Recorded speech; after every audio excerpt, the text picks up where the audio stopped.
কংগ্ৰেছৰ দিনত কেৱল বিনাশ বিনাশ বিনাশ, বিজেপিৰ দিনত কেৱল বিকাশ বিকাশ আৰু বিকাশ।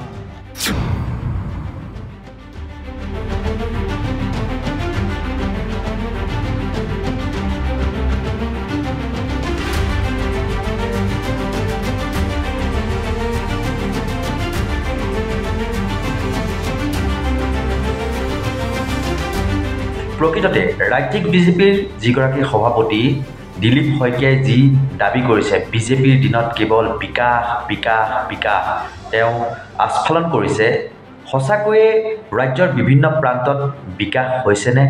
কি নলবাৰী হওক, কি বোকাখাতেই হওক, বা কি ওদালগুৰি হওক বা অন্যান্য ঠাই হওক, আজি প্ৰকৃতাৰ্থত ৰাইজৰ উন্নয়ন বা বিকাশ হৈছেনে? জলজীৱন আঁচনিৰ সুবিধা সঁচাকৈয়ে ভালকৈ লাভ কৰিছেনে? বা PMAY গৃহ লাভ কৰিছেনে? বা ৰাস্তা ঘাটৰ দুৰৱস্থা কি?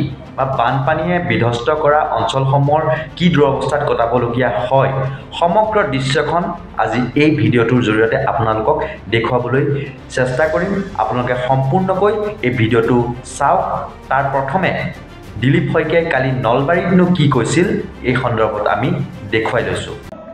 একেবাৰে সম্বন্ধীয় যি কয় আমাৰ সম্পৰ্কীয় সেই 2-4 জনৰ বাদ দি সাধাৰণ মানুহে 10-20 হাজাৰ টকা ভেটি নিদিয়াকৈ ইন্দিৰা আৱাস যোজনাৰ ঘৰ পোৱা নাছিল। বাকীটো বাদেই দিয়ক, ঘৰ বাদ দিয়ক, আমাৰ সমাজৰ আই মাতৃ যিগৰাকী আই মাতৃয়ে বিধৱা একেবাৰে সম্বন্ধীয় যি কয় আমাৰ সম্পৰ্কীয় সেই 2-4 জনৰ বাদ দি সাধাৰণ মানুহে 10-20 হাজাৰ টকা ভেটি নিদিয়াকৈ ইন্দিৰা আৱাস যোজনাৰ ঘৰ পোৱা নাছিল। বাকীটো বাদেই দিয়ক, ঘৰ বাদ দিয়ক, আমাৰ সমাজৰ আই মাতৃ যিগৰাকী আই মাতৃয়ে বিধৱা হৈছে, স্বামী হৰা হৈছে, সেই স্বামী হৰা হোৱা বিধৱা আই মাতৃগৰাকীয়েও যদি বিধৱা পেঞ্চনৰ হিতাধিকাৰীৰ তালিকাত তেওঁৰ নামটো সোমাব লাগে, তেনেহলে কংগ্ৰেছ নেতা পাল নেতাক 1000-2000 টকা যদি ভেটি নিদিয়ে, এই দালালসকলক যদি সন্তুষ্ট নকৰে, সেই বিধৱা আই মাতৃগৰাকীৰ নামো সেই বিধৱা পেঞ্চন পোৱা আই মাতৃগৰাকীৰ সেই তালিকাত নোসোমাই নামটো। সেইদিন পাহৰি নাযাব ৰাইজ। সেই দিনবিলাক মনত ৰাখিব। কংগ্ৰেছৰ দিনৰ গোষ্ঠী সংঘৰ্ষ, জাত পাতৰ নামত ৰাজনীতি, ভাগ ভাগ কৰাৰ ৰাজনীতি, তুষ্টিকৰণৰ ৰাজনীতি, কংগ্ৰেছৰ তুষ্টিকৰণৰ ৰাজনীতিৰ বিপৰীতে নৰেন্দ্ৰ মোদী ডাঙৰীয়াই ৰাজনীতি কৰিছে বিকাশৰ ৰাজনীতি। কংগ্ৰেছৰ দিনত কেৱল বিনাশ বিনাশ বিনাশ, বিজেপিৰ দিনত কেৱল বিকাশ বিকাশ আৰু বিকাশ।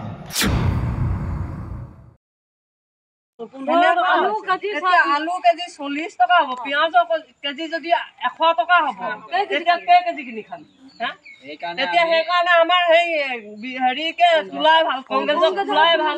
কংগ্ৰেছ চৰকাৰৰ দিনত আমাৰ কেঁচ তেল পাওঁ, নিমখ পাওঁ, চেনি পাওঁ, এটা পাওঁ, চবে পাওঁ। এতিয়া কি দিছে? আমাক একোৱে নিদিয়ে। হয় নাই? আমাক একোৱে দিয়া নাই, আমি একোৱে নাপাওঁ। অকল চাউল কেজি বাহিৰে আমি একোৱে নাপাওঁ। দাম কমিব লাগে। আমি মানুহবিলাকৰ ল'ৰা ছোৱালী স্কুলত যাব নোৱাৰা হৈছে, খোৱা পানীৰ ব্যৱস্থা আজি 6 মাহ ধৰি বন্ধ কৰি থৈছে।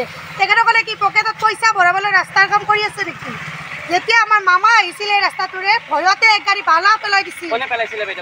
এইটো মানে ঠিকাদাৰৰ মানে ট্ৰেক্টৰক ভৰ্তি আনি এক গাড়ী বালা পেলাইছিলে। যিয়ে মই কৈছিলোঁ যে আমি ৰাস্তাটো ল'ৰা ছোৱালীখিনি অন্তত স্কুলত যাব পৰা কৰি দিয়ক, সি মোক নামাতিলে উত্তাই দিব গৈছিল। তেতিয়া মই কৈছিলোঁ যে ঠিকাদাৰজনক মাতি আনি বাথেন কাটি দিম, এবাৰ কাম কৰিব আহিলে যিকোনো উপায়েৰে আমি ৰাস্তা ঠিক কৰি দিয়ক। আমি খোৱা পানীও পোৱা নাই, যিবিলাক আমাৰ চাপ্লাই পানী দিয়ে আমাৰ চৰকাৰী, এই ৰাস্তাটোৰ কাৰণে পোৱা নাই। আজি 6 মাহ ধৰি বন্ধ কৰি থৈছে, ল'ৰা ছোৱালীবোৰ স্কুলত যাব নোৱাৰে। সেইবিলাকৰ স্কুটি এতিয়া 2জনী ছোৱালী বাগৰি গৈছে কলেজত অহা ছোৱালী। মই নলবাৰী টাউনৰ পৰা আহিছোঁ। হয়, কেনেকুৱা অসুবিধা হৈছে ৰাস্তাটো? কেনেকুৱা অসুবিধা হৈছে আপোনালোকে দেখিছে, কেনেকৈ কি হ'ল? এতিয়াতো দুৰ্ঘটনা হ'ল আপোনাৰ আগতে। তেতিয়াতো সেইকাৰণেতো কামটো কৰিব লাগে। চৰকাৰে কি ক'ব, কি আহ্বান কৰিব? আহ্বানটো জনাইছোঁ আৰু ভাল হ'ব লাগে।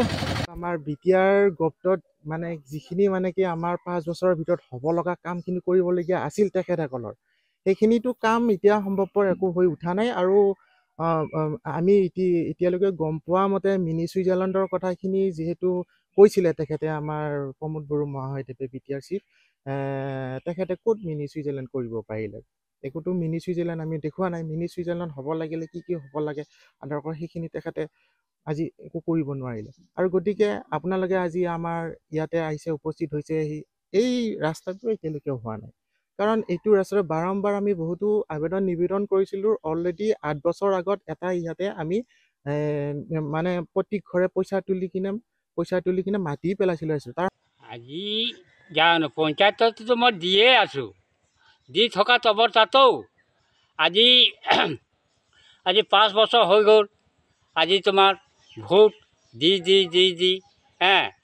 ইফালে EJP চৰকাৰক হাতীতে দিওঁ তুতুপুৰি ঘৰটো অহা নাই ঘৰ নাই পেঞ্চনো নাই আৰে বুঢ়া মানুহক দে আজি 5 বছৰ 10 বছৰ হৈ যাচ্ছে কাৰ্যকাল চলে যাচ্ছে এখন টকলে মই ঘর নাই পাইছি না अगर पेंशन नहीं पाई पर्यंत सरकार गिलाके हमरा बनाए राखी ये सरकार हमदर के देखते नहीं आसे कठोर देखते नहीं आसे सरकार पर एको पोৱা নাই सरकारी घर पोৱা নাই না পোৱা লেট্ৰিন না পোৱা অন্ডো না পোৱা শিক্ষক না পোৱা একো পোৱা নাই না পোৱা অকল এতিয়া এই যোৱা বছৰ জানুৱাৰীৰ পৰা চাউলটোহে পাইছে কিয় পোৱা নাই আপোনালোকে যোগাযোগ কৰা নাই নেকি কৈছো নাই হা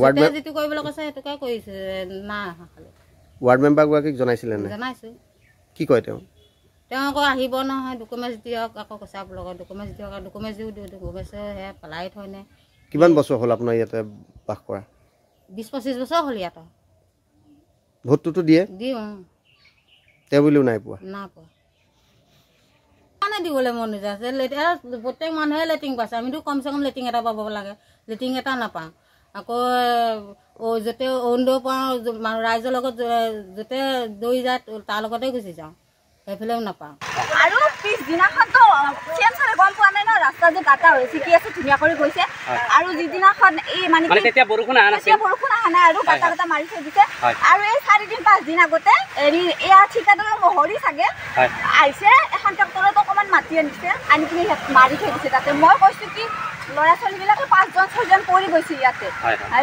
তোমালোকে এইখিনি ভাল কৰি দিয়া একদম পাৰ আনি দিলে হৈ যায় কিন্তু সিহঁতে একদম পাৰ মোক কৈছে মই আহি আছো কিন্তু তেখেতেও আছিল মোৰ লগত তেখেতেও কৈছে তাৰপিছত কৈছে কি মই আহি আছো অকণমান দেৰি কৰি আহি আছো এনেকৈ কৈছে আমি ৰখিয়ে থাকিলোঁ কিন্তু নাই ট্ৰেক্টৰ লৈ গুচি গৈছে মুখ্যমন্ত্ৰী যোৱাৰ পিছত আৰু তেওঁলোকৰ কাণসাৰ নাই আৰু এই গাঁওখন যেতিয়া বানপানী হ'লে ৰাস্তাৰ বানত প্লাবিত হয় লগতে কি হয় মানে আৰু আমাৰ বহু ধৰণৰ পানীত হান নচা হৈ যায় আৰু মানুহখিনি বহুত দুৰ্ভিক্ষত ভুগিবলগীয়া হয় লগতে আৰু কথা হ'ল কি বানপানী যেতিয়া যোৱাৰ পিছত এতিয়া বৰ্তমান খৰাঙৰ দিনত ৰ'দ দিলে ৰাস্তাটো ধূলি হয় আৰু বৰষুণ দিলে বোকা হয় আৰু যেতিয়া ইলেকশ্যন আহিলে মন্ত্ৰী মহোদয় আহিব বা মন্ত্ৰী মহোদয় দলীয় কোনোবা সাংগুৰ পাংগুৰ নেতা আহি পেলাই আমাক প্ৰতিশ্ৰুতি দিয়ে যে এই বছৰ আপোনালোকৰ গাঁৱৰ ৰাস্তাটো বনাই দিম আৰু ৰাস্তাটো সিহঁতি দেখি পিনি কয় ৰাস্তাটো ইমানেই বেয়া এইবাৰ আমাক ভোট দিয়ক আকৌ আমাক জিকাৰ পিছত আমি আপোনালোকৰ ৰাস্তাটো বনাই দিম কিন্তু সেইবোৰ প্ৰতিশ্ৰুতিয়ে হৈ গ'ল সেইটো আৰু আমাৰ মানুহবিলাক অনগ্ৰহ অঞ্চলত এনেকুৱা এটা ৰাস্তাৰ পৰা আমাৰ ল'ৰা ছোৱালীবোৰ কেনেকৈ টাউনত পঢ়িবগৈ আমাৰতো হেঁপাহ আছে আমাৰ গাঁৱৰ পৰা এজন ভাল প্ৰশাসনিক বিষয়া উলিয়াবলৈ ডাক্তৰ ইঞ্জিনিয়াৰ বনাবলৈ আমাৰতো খুব আছে আমাৰতো হেঁপাহ আছে আমি ভাবিছিলোঁ কি চেগুন গছ ৰুইছিলোঁ চেগুন গছৰ পৰা আমি নিশ্চয় উপকাৰ পাম ঘৰ দুৱাৰ ৰাস্তাই পদূলি সকলোখিনি কিন্তু নাপালোঁ বিধায়কে আজি 10 বছৰ হ'ল আমি দুবাৰকৈ ভোট দি জীয়াইছোঁ বিধায়ক হিচাপে জিকুৱাইছিলোঁ কিন্তু তেখেতে আমাক কোনো চকু মেলি নাচালে প্ৰতিশ্ৰুতি নিশ্চয় দিছিলে 5 বছৰ আগতে কোৱা আছিলে কিন্তু আজি 10 বছৰ হৈ গ'ল তেখেত আকৌ অহা নাই বা কালি অহা কথা আছিলে নাহিলে হয়তো লাজো পাব পাৰে তেখেতে গতিকে আমি তেখেতক অনুৰোধ কৰিছোঁ আমাৰ ৰাস্তাটো দিব লাগে আমাৰ সুবিধাৰ কাৰণে পানী সমস্যা ছাৰ আমাৰ এনেকুৱা আছে যে আমাৰ যিটো পানী আমাক দিব লাগিব সন্ধাৰাৰ পৰা এইটো পানী আমি নাপাওঁ পানী 200 লিটাৰৰ ভিতৰত আমি 100 কেতিয়াবা 50 লিটাৰ পাওঁ এনেকুৱা পানীটোত এই নাদৰ লেতেৰা পানী গা ধুই আমাৰ ল'ৰা ছোৱালী চবেই বেমাৰ হৈ থাকে খোৱা পানীটো কেতিয়াবা খোৱা পানীটো এটা টিউবৱেল আছে তাতে আইৰণ পানীটোৱে খাই পেলাই থাকোঁ টিউবৱেলটোত পানী আছে, এটা টিউবৱেল আছে অকল আমাৰ দিয়া আছে, সেইটোৱে পানী আছে আৰু পানী নাই ক'বলৈ গ'লে। আপোনালোকৰতো ইয়াত ৱাটাৰ চাপ্লাই আছে? দুটা ৱাটাৰ চাপ্লাই আমাৰ ইয়াত আছে, যে যিটো ল'ৰা পানী চলাই থাকে তাক ক'লে সেইটো বেয়া হৈছে বুলি কৈ আৰু আমাৰ বোকা পানী ওলাই থাকে, দিলে একেবাৰে বোকা পানী। কেতিয়াবা দিলে বোকা পানী আমাৰ 10-20 মিনিটমান বোকা পানী আহে, তাৰপিছত চাফা পানী আহোঁতে ভৰাওঁতে পানীটো বন্ধ কৰি দিয়েহি। আজিলৈকে আমাৰ বৃদ্ধ পেঞ্চনৰ নাই, অৰুণোদয় নাই, মোৰো নাই, আৰু চৰকাৰ ঘৰত নাই পোৱা, লেট্ৰিন নাই পোৱা, অনলাইন কৈছোঁ আমি এইবোৰ একো সুবিধা পোৱা নাই। আৰু চাওক ৰাস্তা পদূলি আমাৰ নাই। বাৰিষা হ'লে আপোনাক কৈছোঁ ইমানটো লোকে ক'বলৈ গ'লে লাজৰ কথা, বহুত মেখেলা ওপৰলৈ দাঙি আমি খোজকাঢ়ি পানীত পৰি যাব লাগে। ইয়াত গৰ্ভৱতী নাই হ'লেও আমি কিছুমানে ইয়াতে ঘৰতে পানী বাৰিষা হ'লে ডাক্তৰ নাহে, গাড়ী নাই, ৰাস্তা পদূলি নাই, তেনেকৈ কিছুমান মৰি যায়গৈ। তাৰমানে আমাৰ এই 2 নং ৱাৰ্ডত 2 নং কৰি এতিয়া মই ক'লোঁ যে হেৰি 3-4বাৰমান গ'লোঁ আৰু জব কাৰ্ড নাই বুলি ক'লে, জব কাৰ্ডটো বোলে ঘৰৰ লগত যাব বুলি কৈ দিলে। তাৰপাছত আকৌ পইচা সোমাইছে বুলি কৈ একাউণ্টত চাবলৈ গৈছিলোঁ, নাই একাউণ্টত পইচা নাই সোমা। আৰু তাত গ'লোঁ, তাত কৈছে বোলে এতিয়া নাপাওঁ নহয়। কিমান বাৰ তো ভোট দি আৰু জিতি গ'লে আৰু আমাকতো নোচোৱাই হ'ল। কিবা কিবি আঁচনি পাইছে নাই আপুনি? ক'ত আছে, ক'ত পোৱাই নাই, একোৱে নাই পোৱা। বৃদ্ধ পেঞ্চন পায় নেকি? এইটো পাইছোঁ, হেৰি 1250 টকাটো পাওঁ। সেইটো পাইছে? অঁ। অৰুণোদয়? অৰুণোদয় এইটো হেৰিত নাই। আৰু বেলেগ কিবা আঁচনি পাইছে? নাই নাই। গেছ আছে নাই আপোনালোকৰ? নাই। কিহত বনাই খায়? চৌকাত, জুইত, হেৰি খৰিত। নিশ্চয়কৈ আপোনালোকে শুনা পালে বা ৰাজ্যিক বিজেপিৰ সভাপতি দিলীপ শইকীয়া ডাঙৰীয়ায়ো এয়া মন দি শুনক। প্ৰকৃতাৰ্থত এই চৰকাৰখনে ৰাইজৰ উন্নয়ন কৰিব পাৰিছেনে, নে সেয়া কেৱল ভাষণৰ ফুলজাৰিতে এয়া সীমাবদ্ধ হৈ আছে? গতিকে ভাষণৰ ফুলজাৰি বা আস্ফালন কৰিয়ে চমক দিবলৈ চেষ্টা কৰাতকৈ ৰাইজৰ প্ৰকৃতাৰ্থত উন্নয়ন কৰক। ৰাইজৰ উন্নয়নহে, সৰ্বাংগীন উন্নয়নহে বিজেপি চৰকাৰৰ লক্ষ্য আৰু উদ্দেশ্য হোৱা উচিত। এনেকৈ কেৱল ভাষণবাজি কৰি থাকিলেই নহয়, প্ৰকৃতাৰ্থত গ্ৰাউণ্ডত কি হৈছে সেয়া আপোনালোকৰ দৰে নেতাবোৰে আজি অনুভৱ কৰিবলৈ চেষ্টা কৰক।